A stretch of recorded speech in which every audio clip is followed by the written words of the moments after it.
Salmo de número 27, é um salmo de Davi, versículo 1. Ele fala logo no início: o Senhor é a minha luz. Quem tem sido a sua fonte de iluminação? Tenho batido aqui, insistido. O Senhor tem que ser a sua fonte de iluminação. Quando a palavra de Deus está iluminando você, você não teme, você não se assusta. Veja só, o Senhor é a minha luz, a minha salvação. A quem temerei? Que se eu estou iluminado pela palavra, se a palavra de Deus está me iluminando, eu não temo a nada. Se eu estou temendo as trevas, qualquer obra das trevas, está me faltando a luz de Deus, está me faltando a revelação de Deus. Por isso a pessoa se assusta diante do mal, ela se intimida. Quando ela tem a luz, a revelação da palavra, ela não se intimida, ela não se amedronta. Seja qual for a obra das trevas, uma doença, pode ser uma ameaça velada, pode ser o que for, você está iluminado, você não teme as trevas. Mas a segunda parte: o Senhor é a força da minha vida, de quem me recearei? Eu falei que Sansão, ele perdeu essa força. Por quê? Porque a palavra de Deus, ela é a nossa força.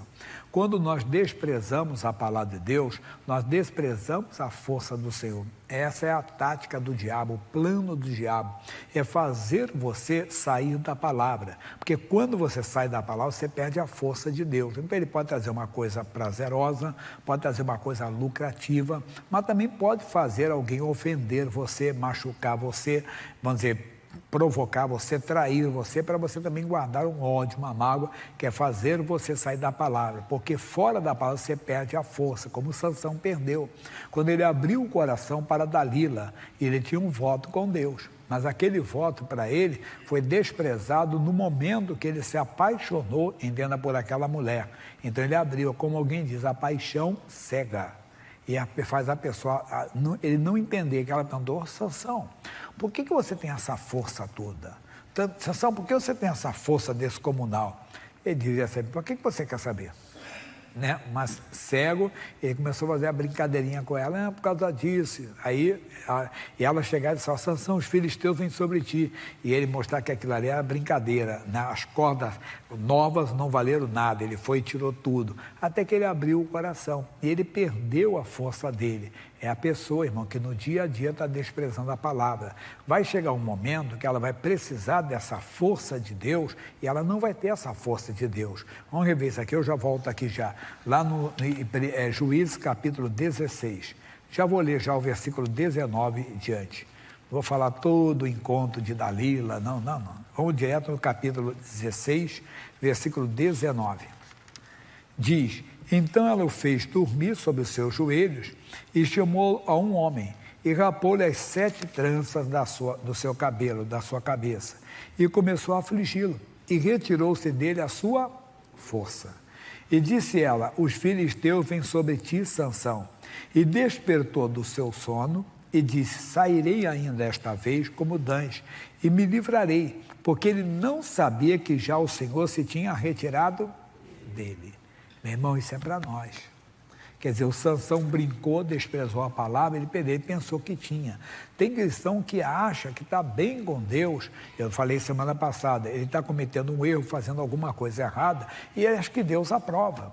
É aquela máxima, né? Usado não é aprovado. Lembra do que Jesus falou: nem todo que me diz Senhor, Senhor andará no reino do céu, aquele que faz a vontade do meu Pai. E muitos dirão daqui: mas no teu nome nós expulsamos demônios, não fizemos isso, mas já não tinha comunhão com Deus. Então é a mesma coisa na batalha. Alguns estão perdendo a força de Deus e nem estão percebendo, é como Sansão. Aí diz: então os filisteus o pegaram nele, se torna uma presa fácil do inimigo. E diz: e lhe arrancaram os olhos, tiraram a visão dele, e fizeram descer a Gaza, e amarraram-no com 2 cadeias de bronze, e andava ele moendo no cárcere. Então ele perdeu a força, por quê? Porque desprezou a palavra. Não despreze. Já pode trazer uma tentação, vamos dizer, prazerosa, mas pode trazer uma coisa lucrativa, ou fazer com que alguém te fira, alguém te machuque, para você guardar. O negócio dele é fazer você sair da palavra. Veja comigo um outro caso aqui, que está um pouquinho na frente só. 1 Samuel, capítulo 13, versículo 8. 1 Samuel 13, 8. Diz: E esperou 7 dias até o tempo que Samuel determinara. Não vindo, porém, Samuel a Gilgal, o povo se espalhava dele. Então disse Saul: trazei-me aqui um holocausto e ofertas pacíficas, e ofereceu o holocausto. E sucedeu que, acabando ele de oferecer o holocausto, eis que Samuel chegou, e Saul lhe saiu ao encontro para o saudar. Então disse Samuel: que fizeste? Disse Saul: porquanto via que o povo se espalhava de mim, e tu não vinha nos dias aprazados. E os filisteus já tinham se ajuntado em Migmais. Então eu disse: agora descerão os filisteus sobre mim a Gilgal. E ainda a face do Senhor não orei, e forcei-me, e ofereci o holocausto. Então disse Samuel a Saul: agiste nessamente, loucamente, sem pensar, e não guardaste o mandamento que o Senhor teu Deus te ordenou, porque agora o Senhor teria confirmado o teu reino sobre Israel para sempre.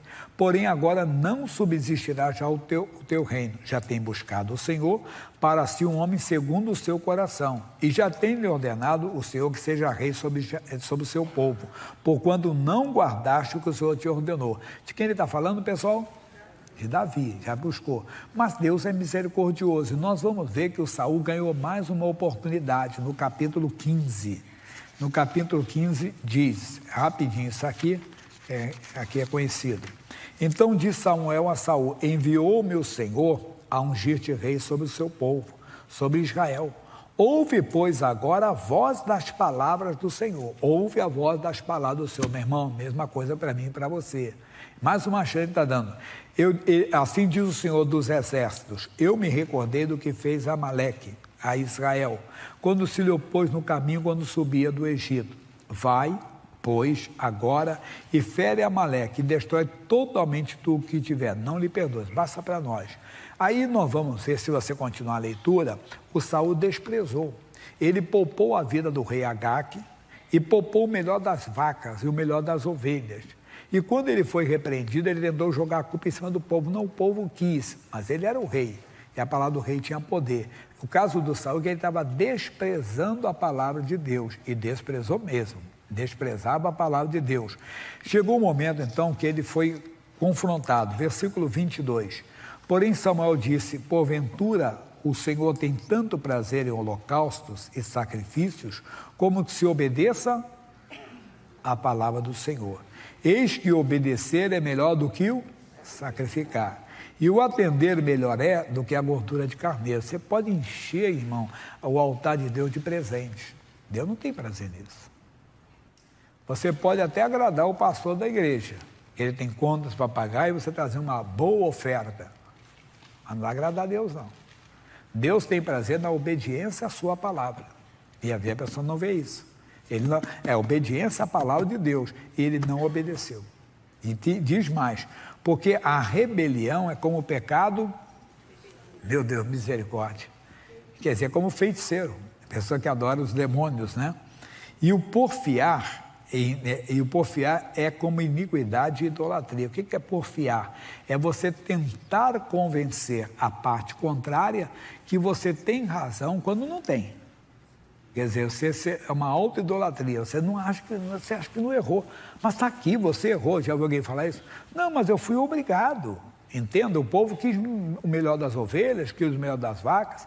No outro lado, ele diz na primeira parte, lá do capítulo 13, você combinou comigo que ia chegar, você não chegou, o filisteu estava chegando, o inimigo, eu não tinha orado, então eu fui. E ele ofereceu sacrifício no lugar do sacerdote. Então, o caso dele, ele não dava muito valor à palavra de Deus. Não funciona. O que aconteceu? Capítulo 16, versículo 14, e diz: e o Espírito do Senhor se retirou de Saul. Sem mudar a Bíblia, pessoal, por todo o demor, a força do Senhor se retirou dele. E o assombrava um espírito mau da paz do Senhor, quer dizer, permitido por Deus. A pessoa não tem a força de Deus, não tem comunhão com Deus, ela se assusta com o espírito mau. Ela se assusta com as coisas sobrenaturais. Eu falei no culto anterior, você pega um cidadão, o bicho é forte. É lutador disso, lutador daquilo, enfrenta 10 homens, 20 homens de uma vez só. Mas as coisas naturais, ele se assusta.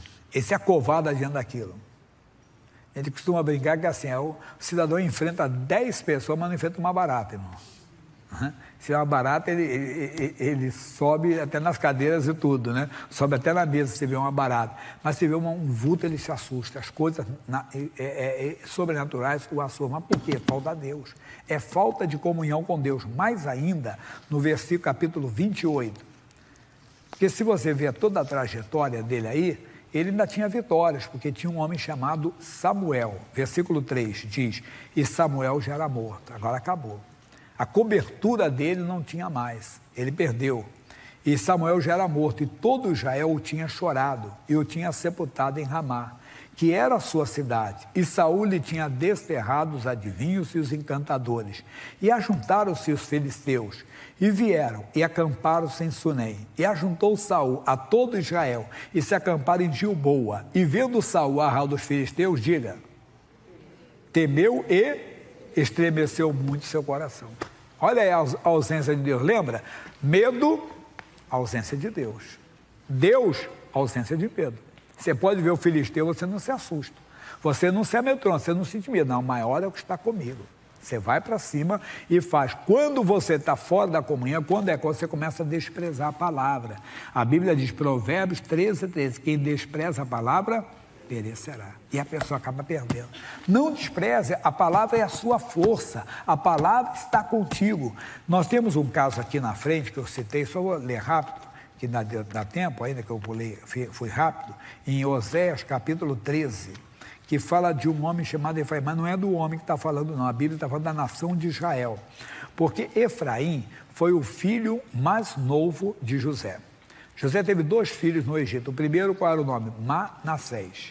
Manassés quer dizer, Deus me fez esquecer. Deus fez José esquecer de todo o sofrimento dele, toda a maldade dos seus irmãos.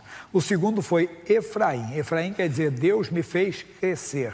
Deus me fez prosperar na terra da minha aflição. Quando Jacó, o pai do José, foi morrer, ele mandou chamar os filhos do José, porque eles entraram como tribos de Israel, porque o José saiu e entraram 2 filhos, e saiu o Levi também. Por isso que quando você vê 12 tribos de Israel, 12 filhos de Israel, você vê uma pequena diferença. A pequena diferença é essa. Você tem os 12 filhos de Jacó, você tem Rúben, que é o primogênito. Vai valer muito isso aqui que eu estou falando, Rúben. Depois vem Simeão, Levi, Judá, Isacar e Zebulão. Esses são os filhos da Leia, ou da Lia, né, conforme a tradução. Aí ela tinha uma serva chamada Zilpa, e ela teve 2 filhos também com ele, chamado Aser e Gate. Aí teve 2 filhos com a Raquel, os 2 últimos, que foram chamados José e Benjamim. Mas antes teve 2 filhos também, entenda bem, com uma moça chamada Bila, que era serva, entenda, da Raquel, chamado Dan e Naphtali. Então são os 12 filhos dele, mais a menina que tem a Diná, mas não é o caso agora. Então é essa mudança que tem. Só que o Efraim, ele ascendeu. Olha o que diz o capítulo 13. Quando Efraim falava, tremia-se. Meu irmão, coisa séria. A autoridade que ele tinha, isso é para nós. É o cristão que tinha uma autoridade tremenda. É alguém que já teve até no púlpito da igreja. Falava, os demônios tremiam. É um cristão que visitava as pessoas, que orava, estendia as mãos para o vizinho, demônio, sai dessa casa, em nome de Jesus. Tinha autoridade. Foi exalçado em Israel. Como é que é isso? Ele que era o filho menor de José, quando Jacó foi morrer, que eu falei, eu pulei, o Jacó trocou as mãos, colocou a mão direita sobre o Efraim e a esquerda colocou no Manassés. E o pai, disse o José, não é assim não, é o contrário, eu sei o que eu estou fazendo. Ele estava profetizando que o Efraim seria maior. E o Efraim foi exaltado a primogênito, mas como é que pode isso? Porque o Rúben subiu ao leito do pai quando teve um caso com a própria concubina, negócio feio mesmo. E o Rúben perdeu essa posição. Então o Efraim foi levado a essa posição. O homem que cresceu muito, que tinha autoridade, que tremia, as nações tremiam diante dele, é como o cristão que tem autoridade, ele veio do nada, Deus fez ele ser grande, fez ele ser autoridade no mundo espiritual. É talvez um pinguço, talvez um viciado em droga, talvez uma pessoa da prostituição, ou era uma pessoa cheia de problemas. Deus levantou, mas ele começou a desprezar a palavra.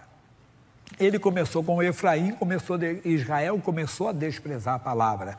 E diz aqui para nós isso aqui bem claro. Mas ele fez culpado em Baal. O que é Baal? Ídolo.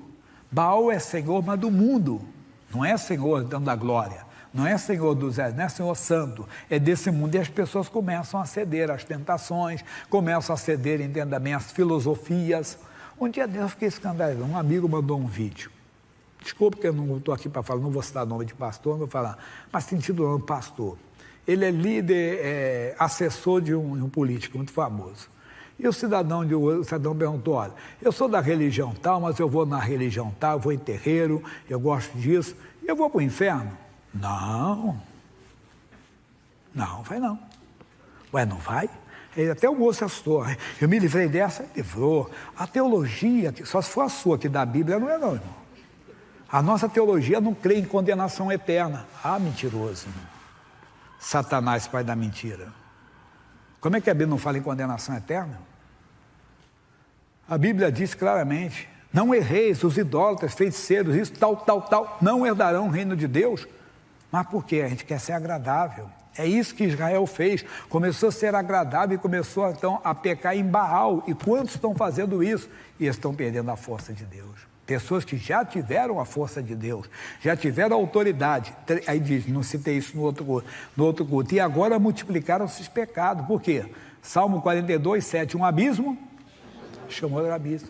E a sua prata fizeram uma imagem de fundição, mas não é isso não, a prata fazer uma imagem não é só não. Quer dizer, o dinheiro passou a ser o Deus dele. O negócio é que está entrando dinheiro. Não importa. Não, meu irmão, vai duro, mas vai para o céu, irmão. Ah, pastor, conta a outra. Não, com todo o temor a Deus, irmão. Irmão, não se venda, não venda a sua salvação.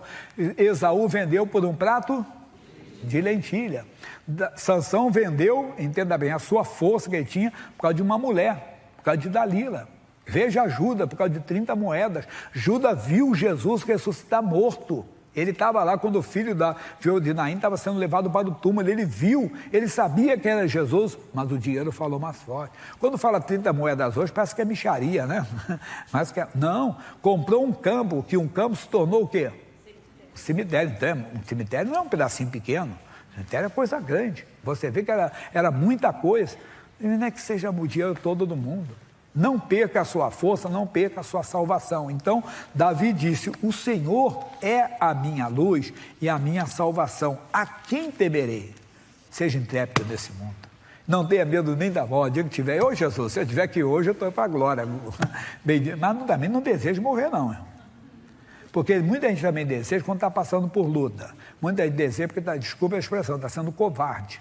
Porque você, mas eu estou com 80 anos, estou com 90, mas você não pode pedir a mão a ninguém. Mas se eu tiver com 100 também não pode.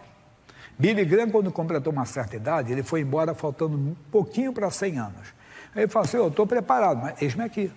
A mesma Paulo disse, olha, eu tenho vontade de partir, porque estar com Cristo é incomparavelmente melhor. Mas se ficar, vai produzir frutos para a minha obra, então eu vou ficar. Entende? Porque se for para ajudar a salvar outro, eu vou ficar. Ele não pedia a morte, não peça a morte nunca.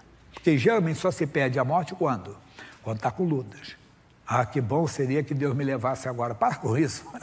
Oh Deus, me dá força para resistir essa luta aqui, para vencer essa batalha.